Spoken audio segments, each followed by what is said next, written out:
Namaste, Hindustani. Namaste, Assalamu alaikum, Prabhu Sahai.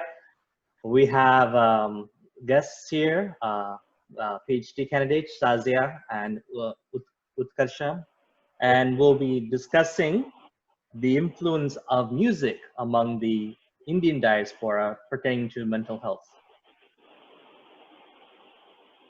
So Shazia, and maybe you can explain a little bit about yourself, give a little bit of background, and thereafter Utkarsha. Thank you, Raj. Thank you so much.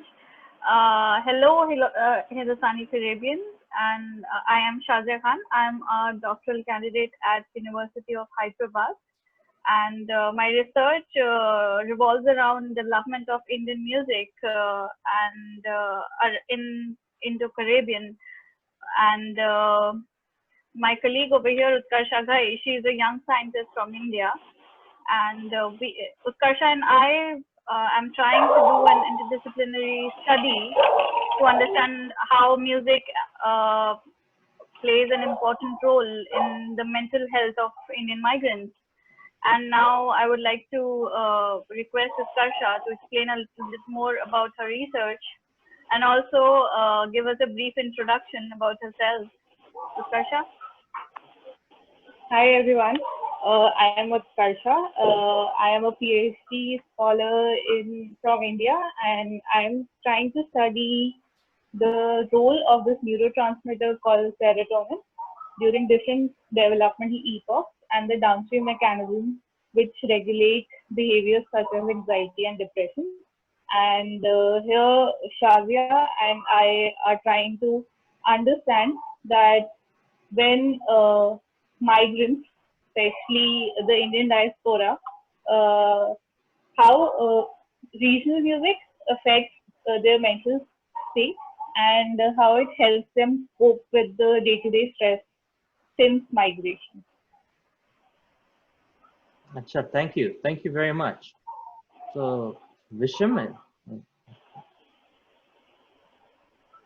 Dr. Visham, your response? Well, hi everybody. So I am Dr. Visham Bimal, primary care physician. You hear me? Hello. Yes, we're hearing you, Visham. Yes.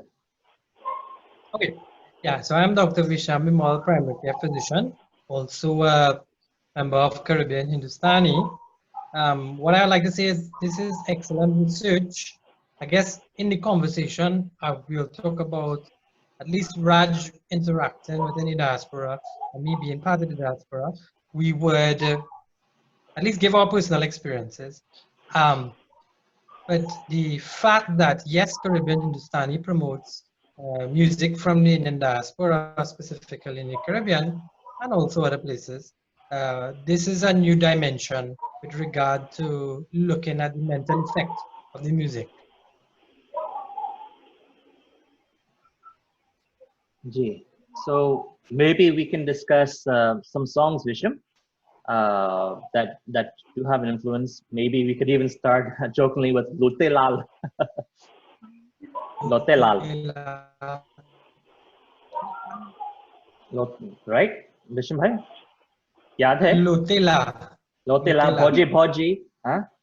Lote Lal into role, yeah. All right, so let me just, all right, so I'll probably try to set the trend for the conversation. Okay. Within the context of general, we see like Sushant Rajput recently. We also see Robin Williams, and there are many of these stars I can mention. So it is a worldwide problem. With regard to the music, looking at music in general, my own perspective is that music, or at least modern music, focuses a lot on love themes, yes, but more if we look in certain genres, promiscuity. And that is also a trend I would have noticed in chutney music. Now, how Ramki Sona, I help him compose Bhojpuri, Trinidad Bhojpuri lyrics, And we decided that because these three topics I mentioned there is a main narrative of chutney music, music of the diaspora, um, how we could change it by changing the lyrics. I remember when we launched a song in Bhojpuri on the TV, the person on TV said, "But you're a medical doctor. How did you get in the field of composing music?" I said, "Yes, but I'm also in public health." So that as a public health doctor and a primary care physician, looking at the melody, it must have some influence on why these are so prevalent in society. So as somebody now trying to change the lyrics to give a more positive message, I see myself influencing health in the long term. But I think usually the average doctor don't look at it from that perspective. So that's just my own personal experience. I could probably leave the floor open because it's an open discussion and then we'll get to the topic of research. But yeah, so I'll leave it. I don't, well, Raj, you're the moderator, so you have to call on the other person. You control the flow of this meeting. Shazia, Yes. what do you think pertaining to what Vishnu said? I think Visham is very correct. Like he said that mental illness and suicide is a global problem, and now it is affecting every individual, every nation, culture, and religion. It is like irrespective of anything. As a matter of fact, countries with incredible diversities, they report the highest suicide rates. For example, India. In Southeast Asia, India has the highest rate of suicides. I mean, in 2018, around 21 suicides per 1 lakh people was recorded.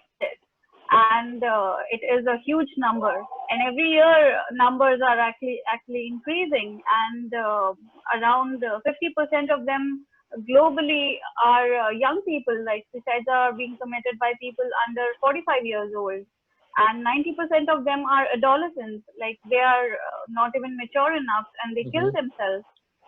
And this is actually really sad, and the main reason that we are talking and discussing the role of music and mental health over here is somehow we believe that music actually it helps us a lot in coping up our mood dysfunctions, and I've also met people where people are diagnosed with clinical depression and anxieties, and they are treating their mental problems and mental illness with music, and it's actually doing a lot of good to them.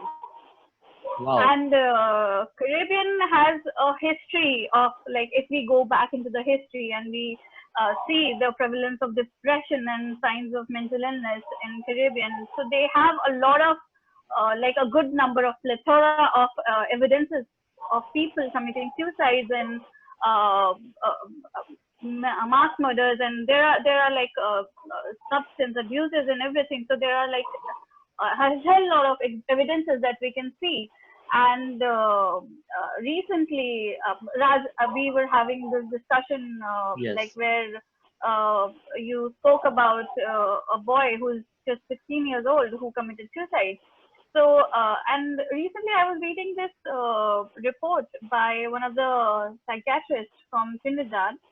His name is Haridi Maharaj. In 2009, he did a whole research, and where he was speaking about how mental illness was very prevalent since from the beginning of indentured labor, from the very first ship that arrived in the Caribbean, and how it has been affecting generations and their behaviors and their personality culture at a great extent. So the whole, yeah, so the whole idea of it, it gave me and it gave us this opportunity where we can work on something. And music is of course a huge part of Caribbean culture. It is diverse in nature. So we would like to see how Indo-Caribbean people are actually using music, because back in the time also, when indentured were they were neglected, their mental health was neglected. They used to go for more traditional methods of healing, and music is very traditional in nature, and they have been using music for many other purposes, for gatherings and for meetings and for every festivity. So I think that there is some correlation that we can find, and some studies that we can do, and I think it's the best subject that we can think of. And I think Caribbean is so diverse; it is giving us so many topics to research on. It's not just one that we can talk about. So everything is so interlinked.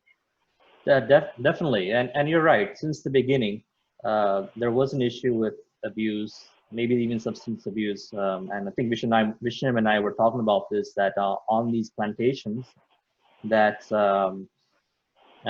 definitely besides the sex ratio and the language barriers between the various linguist groups, that there would be a place, a rum shop of some sort, where they could put a part of their wage and contribute to that alcoholism from the very beginning, which is interesting. And then later on, that maybe even developing into the rum shop that we see today. And the rum shop, you were here, such songs and whatnot.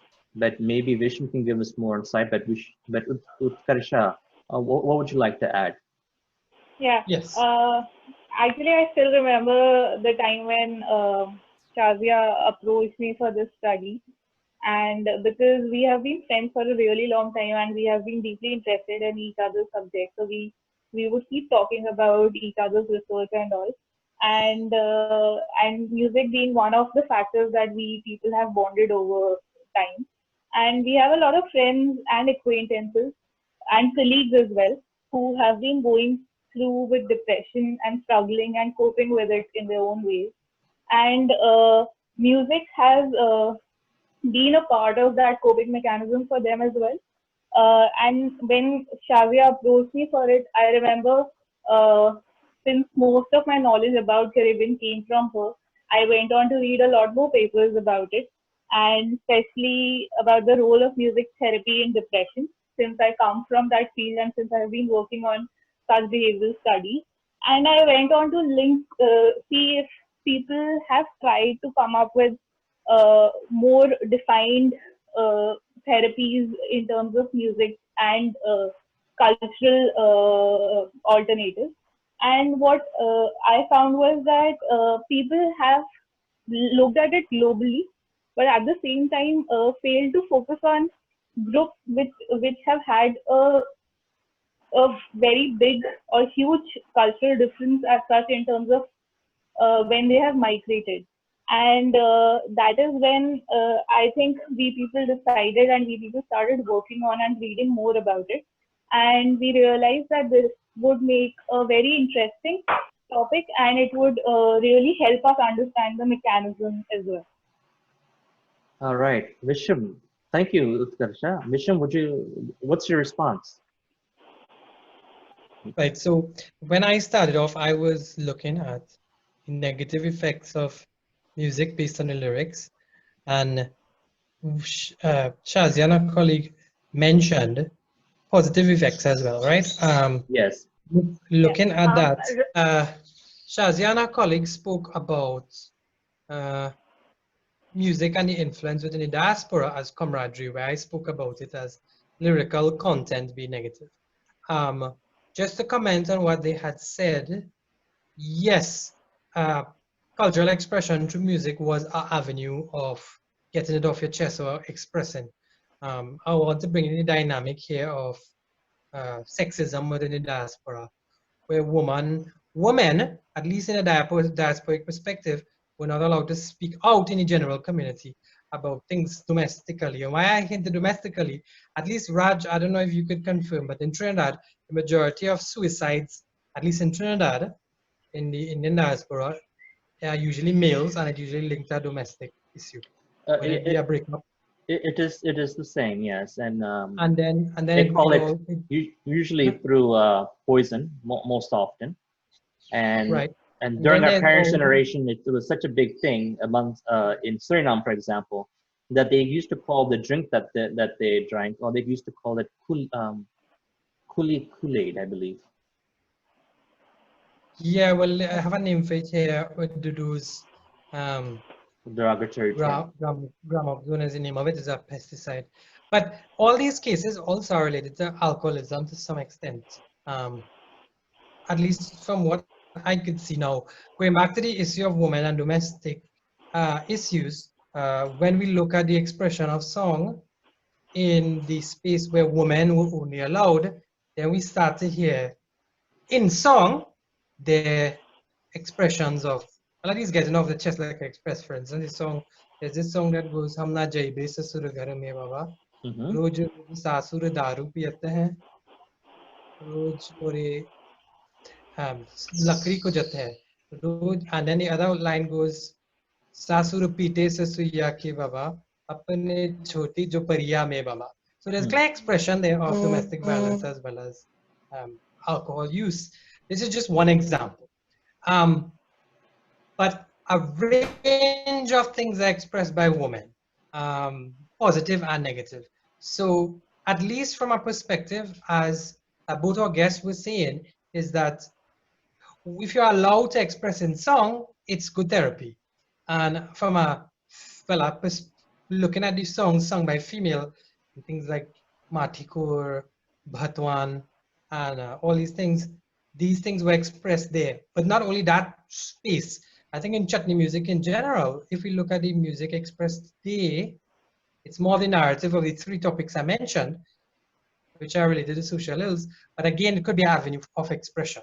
The positive messages of music also, in a sense, because a lot of the music wasn't only just related to social issues, plenty were religious expressions. So it was about praising God and those kinds of things. And that was also something that enhanced the esprit de corps of the community. So people would move together, worship together in song was also a different aspect of it. But what I find though is that, I could be wrong because I'm not the researcher, is that the content of the music is also a predictor of what might be the mental illnesses that might be have a high rate of incidence or prevalence. That could also be something as well, based on my research in the music. Okay, Shazia. Yes, I very much agree with Visham, and yes, I also think that music plays an important role in how people express about their mental health. And just the way Visham mentioned that women in particular, they used to be very expressive with their music. So like while my study, I came across these facts that women actually, so in the beginning of indentured labor, women they were in like they were in so much of pain, and they went through oppression and harassment. They had to go through so many things, and they went through this double jeopardy because one, they were Indian, and then on top of that they were females, so they had to face the backlash from both the ends. Mm-hmm. And music was one of the things that always stayed with them, and they have been practicing music, and they have been expressing themselves with the help of music. And with time and after indentureship ended, I've also seen this progression that women actually reclaimed their identity, their sexuality with music, with the help of music. The way they practice music in female ceremonies, and the way they claim their sexual identity, and actually music helps them a lot.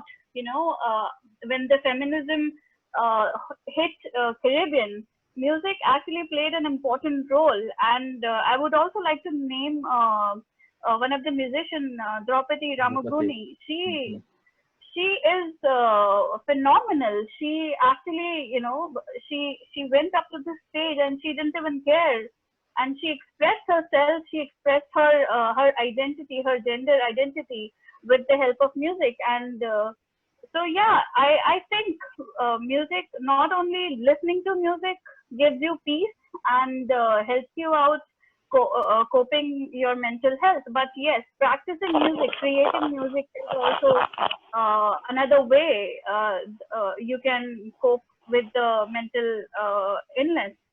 And I think Caribbean people, Indo-Caribbean people have been practicing it since a very long time. And also, Visham mentioned that Suriname has like males, they commit suicide. Guyana actually has the highest male suicide rate. On an average, 29.2 suicides are being reported every year out of 1 lakh. And also in Suriname, these two countries are like, male suicide rate is so high, and unemployment is one of the reasons, and Yes. substance use, alcohol overuse, and for women, similarly, domestic violence is another problem. And Yes. Yes. yeah, That's all. We see it so quite often in Guyana. Yes. I'm sorry. Yes. no, no, no, no. But So Just in the yes. just a comment on that. Yes, Raj and I had a conversation prior as if education could also be a predictor. But in well, Trinidad has the larger numbers compared to Guyana and Suriname. Size is converse, but unemployment, yes, possibly. Now, there's a saturation in job market, at least in Trinidad, so that moving up the social ladder for descendants of the indentured immigrants was through education. To get jobs like, well, in this day and age, it was different jobs at different eras. Currently, it's doctors, lawyers, engineers, and so, right? Now, entrepreneurship and business has also offered another way up the social ladder. But because the job market itself is now saturated where professionals are concerned, at least in Trinidad, I think that is also a contributing factor. So it now negates the issue of education in the sense of more educated committing less suicides than um, lesser educated people. Going back on the point, now that we're talking, I remember in some songs. So there's a song Bhattakela Mora Balamoa Bhattakela. Are kaise bana hai ye rangila mora balamoa Bhattakela. So basically she's concerned because her husband is just, we say drive here, knocking about Kume Pere. So that's one. In the rest of the song, she complains to her in-laws that something's going on because he's obviously promiscuous. But she doesn't get not any consolation. Then there's another song that goes Ratia Pusu Ragat Patiele Dinavaka Hagavayona. So basically the in-laws are whispering about what might be taking place.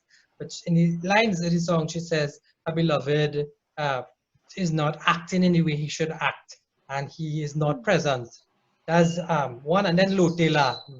Yes, you're missing out my favorite song there, Visham. So there's a song Motilal. Lotela was Lotela Kubi Lotela. Yeah. Lote Bauji, ha Lote Bauji. Lote And Bauji. then it goes Bauji na jane kaam kare khub sutela. Bauji na jane kaam kare khub sutela. So she doesn't know how to work. She can't work. She sleeps only. And then the other, Bhaiya leke gari khub kaam karela. My brother takes the car and goes and does a lot of work. And then there's the issue of there's drinking in the song. It goes. Everyone's name is called Bhoji, Nani. Everyone's called. But No, in that song it's just about Bhaiya and Bhoji. This was It's just about Bhaiya and oh, Bhoji. yeah. But so one brother is singing about his other brother and the wife. But the whole issue is that, yeah, I mean, the topics are brought up again. Alcoholism, not domestic violence in this context, but when Shazia was speaking, that's these songs that came back to mind. So I just alluded to lyrics of songs with regard to the mental health of the population. But let's look at it from a different perspective now. We spoke about the fact that music could be something that gives you a release, gives you a break. It allows you to express yourself, which you may not have been able to before, as well as the melody in the music as opposed to relaxing the mind. So these are 4 different things I could identify with regards to how the music could maybe positively or negatively impact on mental health. The other issue last issue I'll talk about, well, I mean, in my time now, is that a lot of the narratives in the Hindustani diaspora is romantic, apart from the ones I mentioned before. It comes from a Sufi perspective where, go ahead, Raj. So, everyone, so we have less than a minute, so we'll be signed out. So you can just click back on the link. All right. Okay. But Okay.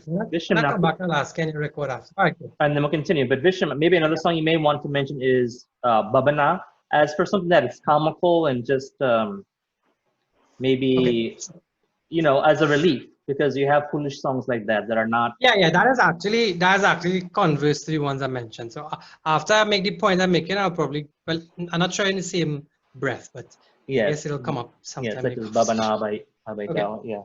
So just now, I'll log us off. Right.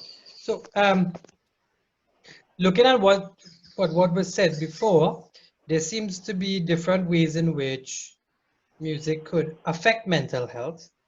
That's one flow, and then music being the expressions of issue of mental health from a society. With regard to how it influences people, one is that it could have a negative influence on the lyrics based on the narrative. Unconsciously, it could influence the minds of people. The other aspect is that it could also be a positive thing in that it could give them an avenue to express, as well as music in itself, the melody, the sound, the beat, could also act as therapeutic, right? Going back to negativity, we spoke about the lyrics as before. But no, I'll come to that just now. But if we look at least the traditions expressed from the Bhakti movement songs that were brought here, with regard to those, there's a lot of Sufism in it, in that they use the metaphor of a lover and a beloved to equate to the devotee and God, that kind of love. And the tenets of Sufism itself, which is also steeped in the tradition, here is that well, in a Sufi context, it is equated to the fact that if a lover is not, well, love, that's we call it courtly love. So the love is not reciprocated, and that person pines over the beloved, the lover, and dies. That love is so great; it is maybe greater than the love for God and the devotee. So in that context, when you look at it, it allows for somebody to give a lover to give absolute control to a beloved for his emotions. I mean, in some contexts, Sulipe Chardhajawa, I would crucify myself for you, right? I'll climb the gallows for you. Again, one wonders if that is within a similar context where we talk about broken relationships and the issues, at least surrounding the suicide and depression. Well, at least the depression that leads to suicide in Trinidad being among males mostly, as well as related to some sort of relationship that didn't work out, right? I'm just looking at it from that perspective. I could be wrong. That's just a hypothesis. And then Raju was talking about Babana Avejai. We also look at as a light song. It's a song that's comical. It also highlights negatives like Brahmanism, because it teases a Brahman here, right? Babhan is the Bhojpuri word for Brahman. So it goes Babana Avejai, Babana Avejai, More Man Laga Babhanavase. right? This Brahmin comes and goes, and I fall in love with him. But then it makes fun of the Brahmin. It goes, "Ohi babhan."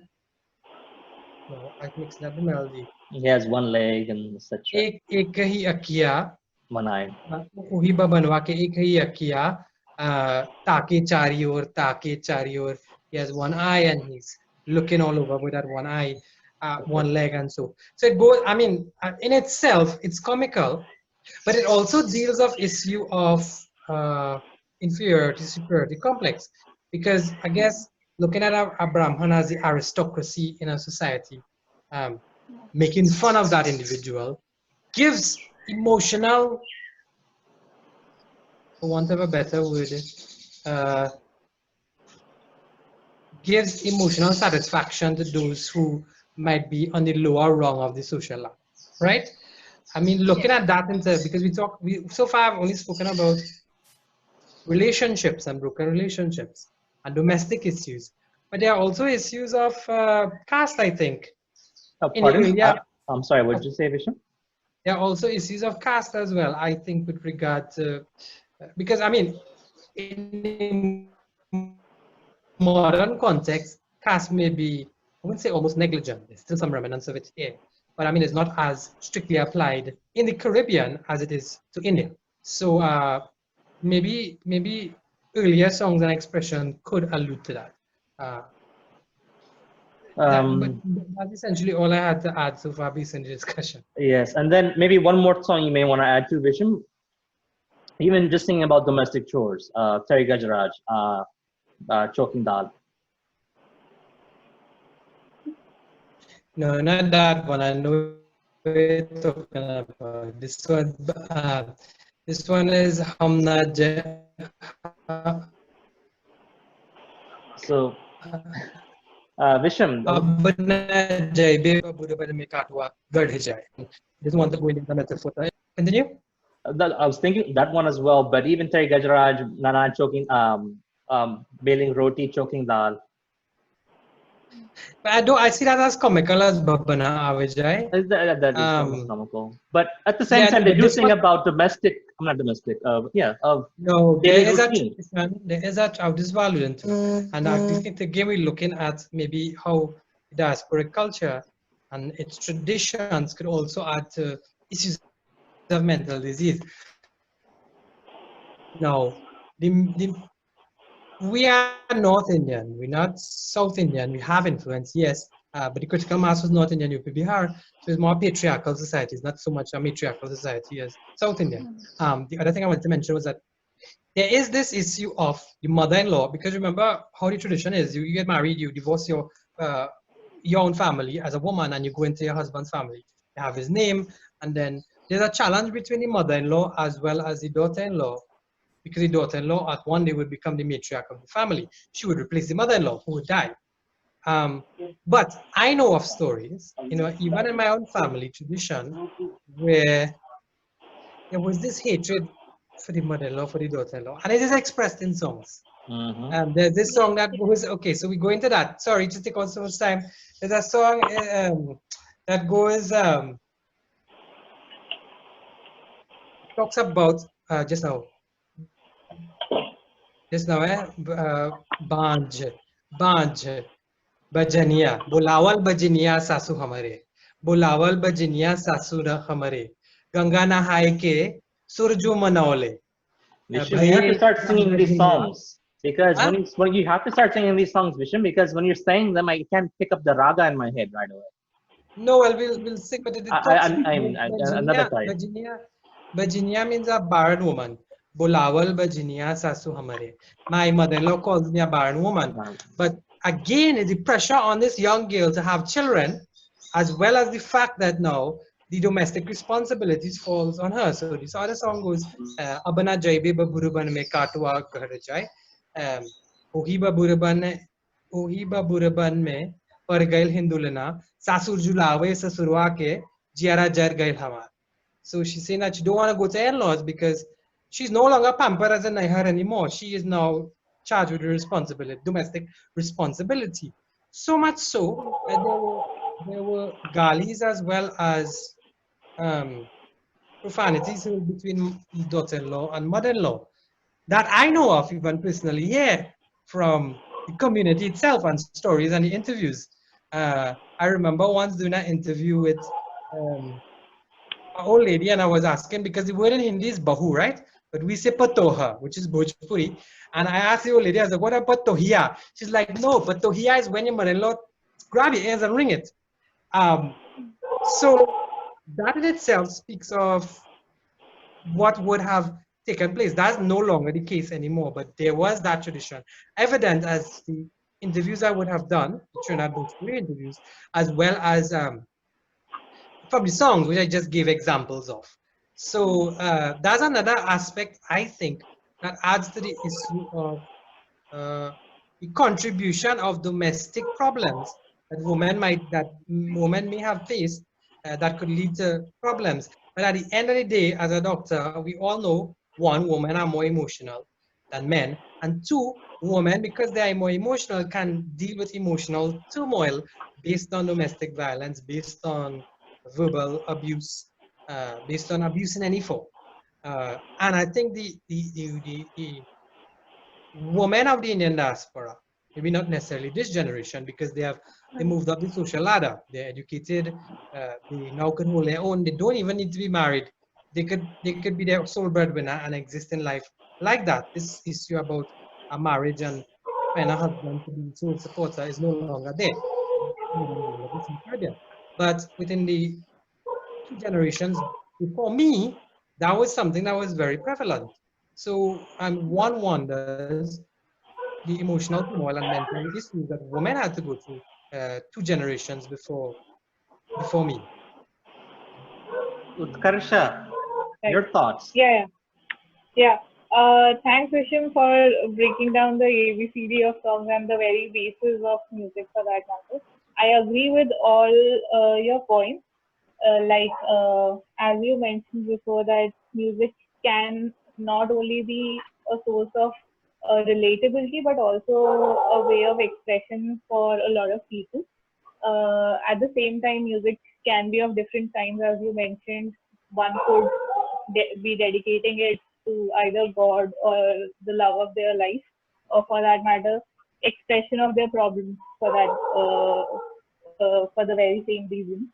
At the same time, I feel I would also like to add that it's not only the perception of the person writing the song, but also the situation of the person listening to the song at that time, because music, being an art form, can be perceived differently by different people, and one could like a word, or for that matter tune, or any series of words for that matter, I could associate it to a positive time, whereas the person sitting next to me could associate to a negative time in their life.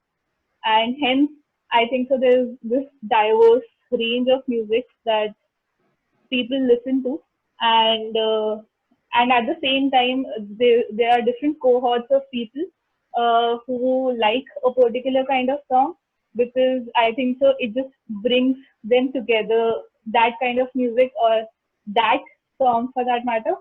Like I saw both of you have a lot of common songs which you guys are fond of, that they relate to. So yeah, so that is quite interesting for that matter. Yes. Yeah. And Vishnu and I are from 2 different countries too, so that's interesting. Well, yeah, Raj is half Fiji, half Trinidad. I am Trinidad, just Trinidad. I'm But Khichdi. that's true. At the end of the day, it also depends on the all of us. We are all even based on the genetic data in India. Anyway, Right, so other factors that play, I would like to bring up some other factors that play into mental health is also maybe which we can discuss about the ritual. I'm trying to think of a way to say it, but the rituals that are not mainstream. Right. Yeah, go ahead. Maybe somebody can help me out here how to convey this.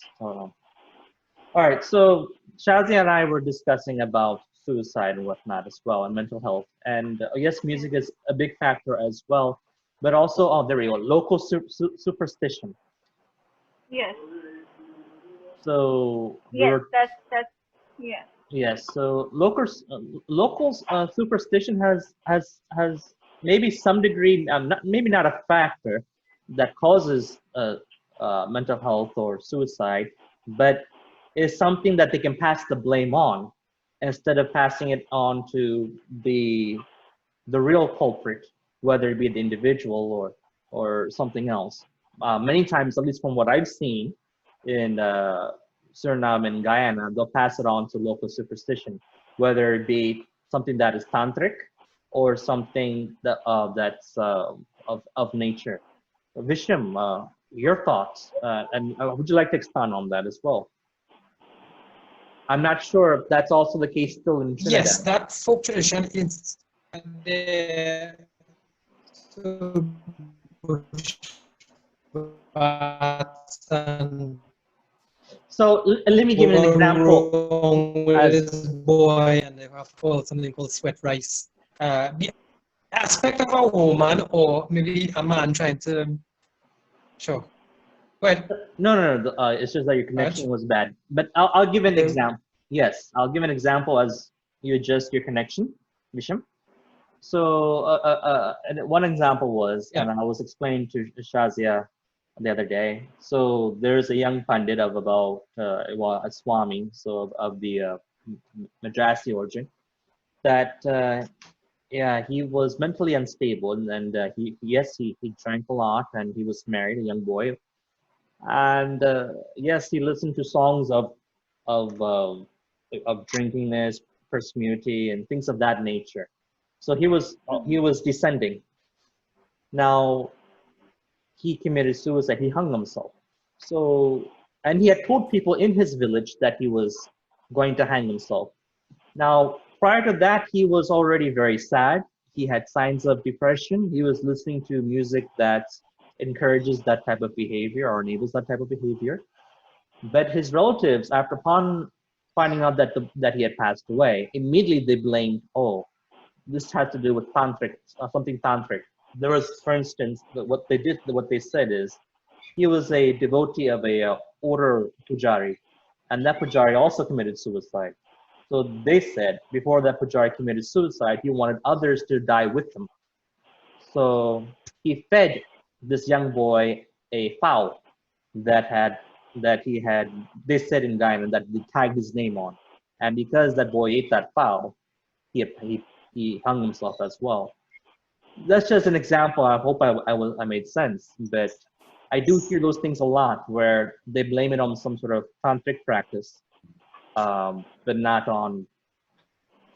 really addressing the real issue here. Vishnu? Yeah, I would agree. It happens in Trinidad.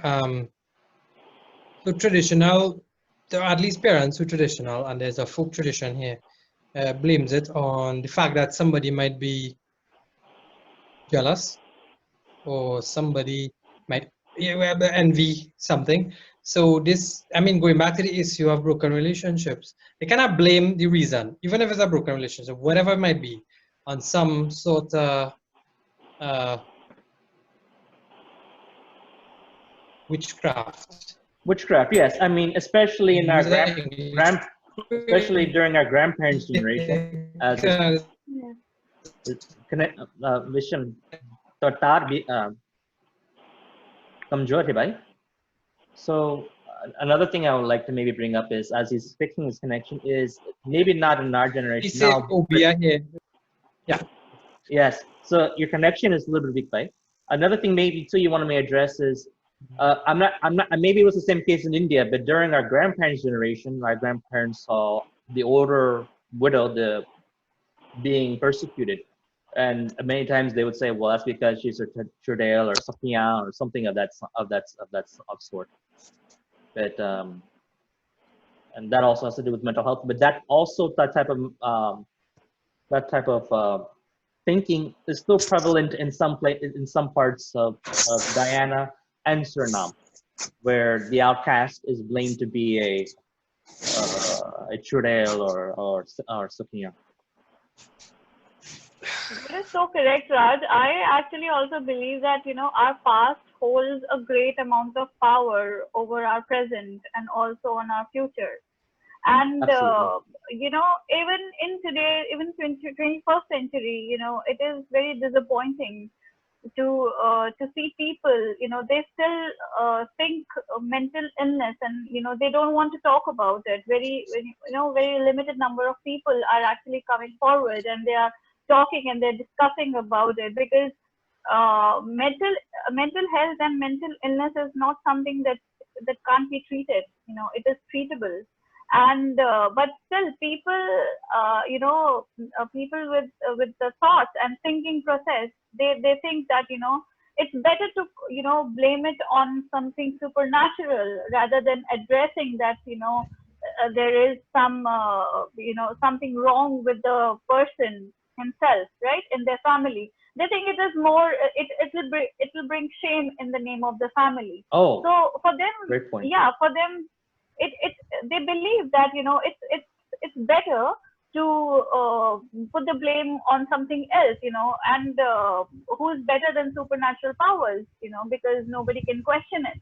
Because if you put a question mark on the individual itself, then there are certain other questions: why, how, when, and people don't like to answer all that. And also, one of the problems that I personally feel that even people, when they try to open up themselves about their mental health, people are not very accepting about it. Yes. They are, yeah, they don't encourage. There are, of course, there are a certain set of groups of people that they really encourage others to open up about it, and they are encouraging people to come forward and talk about it, because depression and anxiety is something that you don't need any particular trigger to have depression or anxiety. You can have depression even if even like anything can cause you a depression, be it of a bigger level or a smaller level. But then, and anxieties and depression is something that every second person is suffering. And the more, actually, the other day, Raj, you remember, if I was telling it to you that the more our generation is running towards growth and technological enhancement, it is putting a pressure on our generation, which makes us go through mental illness, and puts a lot of pressure on our mental health. And that is also one of the reasons that the amount of mental illness is increasing in our generation. The only problem is, I believe that even in our previous generation it was very prevalent, but it was not addressed the way it is being addressed right now.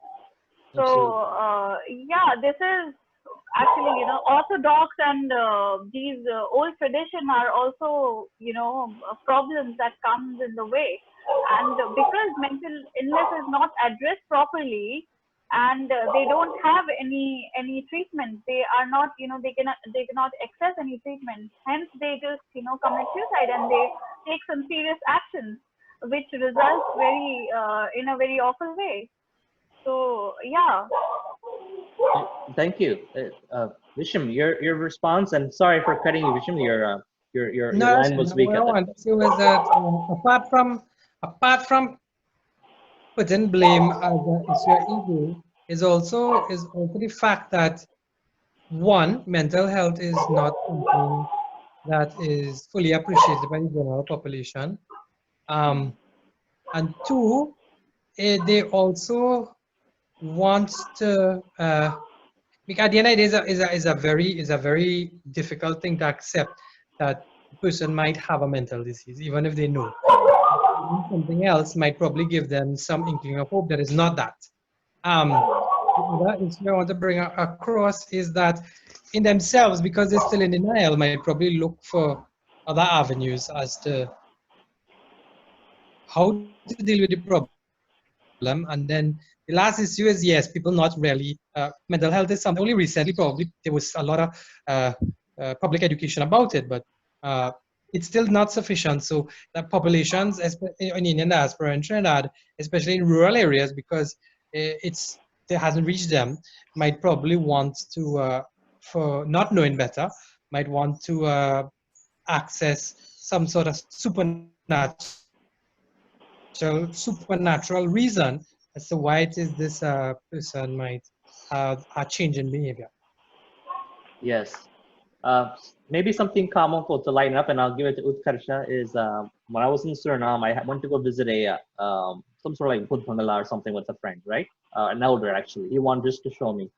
And I said I need to go to use the restroom. And he was telling me, no, you can't susu here. If not, the jungle devata is going to be upset with you and all that. So I said, I don't care. I'm going to go. So I did my thing, suswa, whatever it be, and he did as well. So when we came home, right, I'm fine and everything. But then he got a fever and he was really suffering. I said, what happened to you? And he's basically like, Mama, right? I said, what happened to you, Mama? He says, I did the thing. I didn't ask the jungle devata if I could susua here. So I said, oh, okay, all right. Well, I'm fine, Mama. So, and that's in the city. So just kind of give you an idea that that this is the thinking process of many people. Utkarsha, Yeah, it's prevalent. It's still prevalent in really? Caribbean society. Crimson? Okay. You know, like, Yeah. yes, Utkarsha. No, it's okay. You carry on. I thought you were saying something. Sorry. Or shall I? Hello? Yes, yes. Would you like to add Yeah. something, Utkarsha? Yes. Sure. So yeah, it's quite sad to see all these superstitious talks and how people, rather than dealing with the actual problem, rather blame it on scenarios and aspects which one can't control, and hence it becomes that easy to escape that situation. At the same time, I, at least from where I am right now, I see that there has been a shift as to a lot of people are addressing mental health issues. But the problem that I see further is that they have categorized mental health into one bin, where, so for example, there are different kinds of depression. One doesn't really need to sit in a dark room all day long. One could be a highly functional individual and yet be dealing with depression or anxiety for that matter. And there could be these small triggers in everyday life. But people are not ready to accept that. And one could be diagnosed with major depressive disorder and be in therapy and might be taking medicines, but it takes a long time for a person to realize and come across the right combination of medicine, therapy, and other things. And I don't think so that people are yet there, or they are that aware that they can give them that kind of space, and which becomes really difficult because unlike other diseases or other disorders or other inhibitions, depression is an active process where you have to deal with it on a daily basis. And there could be some days where you are feeling absolutely fine and perfect, and the very next minute you could have an episode. And it becomes quite situational, and that can be dealt with only if people are far more aware. At the same time, they're not blaming the person or other situations around them. So yeah. Gotcha. Yes, that's true. It's the same situation there in Trinidad, Bisham, where things are progressing, but everything is put into one bundle. Yeah. No, I think mental health is a big part of the healthcare system in Trinidad and Tobago. There's decentralized clinics that occurs in the district health facilities. So it is decentralized, meaning that it's not any tertiary institution. The psychiatrists come out to the community healthcare facilities to run clinics every week. So that's the issue. I mean, the barrier really is public education, I think. Yes, public education. Yes. Public education, I think, because at the end of the day in Trinidad, public health psychiatric services are available at a community level. But it's just like if we get a vaccine for COVID-19, will everybody take the vaccine? We might have all this research behind it, and then when the vaccine comes out, people don't opt to take it, right? And well, the issue of enacting legislation for people to take it becomes an issue. So I think that's the gap here in Trinidad. But what I want to focus on, though, because remember this very important research with regard to music, is just for our guests to say what or who might be their sample size. In other words, if they're looking forward to doing a survey in the Caribbean, and then, well, at least what they hope to achieve by the research. In other words, how could it influence policy?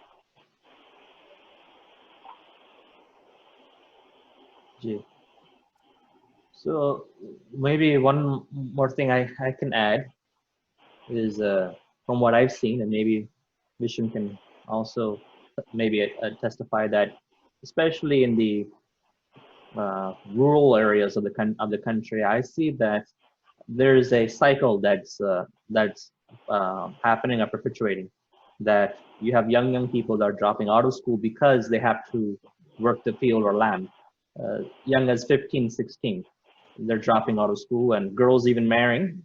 I've seen age 15, 16, or older, and just repeating this cycle. And these young men, because of their life and the lifestyle, and these young girls drinking, and also falling into depression, and soon after either falling into domestic abuse, where the girl is abused, or where the boy may end up taking his own life.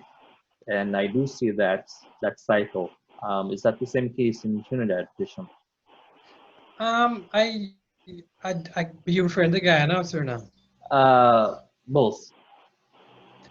All right. There's large rural portions in those countries. In a Trinidad perspective, there was legislation enacted with regard to child marriages, because in the legislation in Trinidad, it applied differently to Hindu, Muslim versus Christian communities. But that has been addressed to some extent. There was some challenges from at least the Hindu circle, the Sanatan Dharma Mahasabha, but I think it's still in the process. So I think legislation from our side is on the modernization. That's good. Where now it's not a common practice to have child marriages. Again, the prevalence of that would depend on the social class and the education. From 1980 to present day, Trinidad has seen an expansion of its professional group or professional strata of society. Reason being is that tertiary education went from having to pay for it to being free from a government perspective. So that would have seen a jump in people moving up the social ladder and now passing through institutions of education. And that would also affect when people get married, because the issue of marriage now is, especially because there's women's rights, and now we're in a perspective where the sexism we would have seen related to diaspora not there, is that women can hold their own. Actually, all at the university level now, women outnumber men, girls have now outnumber boys. You find more girls graduating as engineers, doctors, and professionals, and boys less so. So in that light, that's a factor that's contributed to women, or at least women in the Indian diaspora, marrying at a much later age. Now, my grandmother got married at the age of 14, but now you find an Indian woman getting married maybe in her 30s, sometimes push it to your 40s. Well, that's encouraging to see happening in Trinidad, yes, and I hope for the other diaspora countries that we see that push as well. Concluding thoughts, Utkarsha. Before I just want to use this as a forum for the girls to advertise their research. Yes. But that at least if we could help, because this is going on Caribbean Hindustani on my page. So if I could probably help if they need to get a large sample size, at least they could let us know how far the research is on, and if we could assist in any way to help them get a sample size and where the sample size will come from.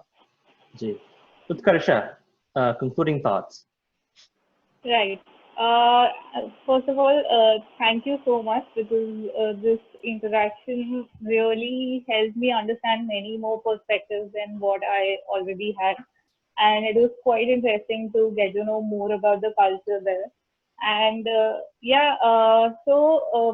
what as we mentioned in the beginning of the talk, what we are aiming to understand is the role of music on mental health of migrants, especially Indian diaspora. So, and this gave us a chance to get an insight of the culture and how progressed the society is, and to what extent mental health has been affected there, and what are the different factors which not only affect the mental health but also the association and expression in terms of music. So yeah. Thank you. Thank you. Shazia? So, thank you so much, Visham, and thank you so much, Raj. And this is a great opportunity for Utkarsha and I, and we are really thankful to both of you for this opportunity. And at the end, I would just like to say that we both have designed a survey so that we can reach to the Caribbean audience and get to know better the role of regional music among in the, that music plays in mental health of Indian migrants. And so we are hoping that we will get a good sample size, and which will actually help us to understand the role of music better. Right, and I'll just like to add that that link will be posted once this video is up on Caribbean Hindustani and Dr. Visham Bimal, primary care physician. So anybody viewing it, we would like to encourage you to take part by clicking on the link and taking part in the survey. Raj? All right. Thank you. Thank you, Shazia, Utkarsha. Thank you very much. Thank you. And thank you, Thank Caribbean you so much. Hindustani. So we'll conclude our meeting. Until then. Okay. Namaste, Caribbean Hindustani. Assalamu alaikum. Prabhu Sahai.